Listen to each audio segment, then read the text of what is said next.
আলহামদুলিল্লাহ গ্র্যান্ড রক্তের ফোঁটা স্বেচ্ছাসেবী সংগঠনের পক্ষ থেকে ৩৬৩ ডোনেশন সাকসেসফুল।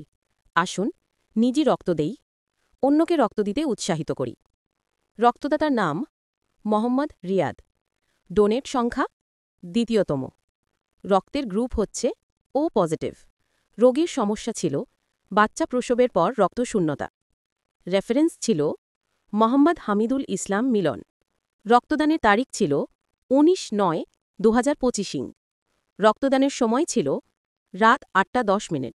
রক্তদানের স্থান ছিল better life diagnostic centre, Patgram, Lalmonirhat. আমাদের রক্তদাতা সদস্য এবং এই সংগঠনে নিয়োজিত সকল উদ্যোক্তা ও সদস্যদের জন্য সকলে দোয়া করবেন। আমরা যেন সকলে এভাবে মানবতার সেবায় নিজেকে সর্বদা নিয়োজিত রাখতে পারি। যে ব্যক্তি কোনো মানুষকে বাঁচালো, সে যেন পুরো মানবজাতিকেই বাঁচালো। সূরা মায়েদা ৩২ নম্বর আয়াত। মানবতার জয় হোক। প্রতিযোগী না হয়ে সহযোগী হয়ে এগিয়ে যেতে চাই মানবতার সেবায়। ধন্যবাদ। আনতে রক্তের ফোঁটা স্বেচ্ছাসেবী সংগঠন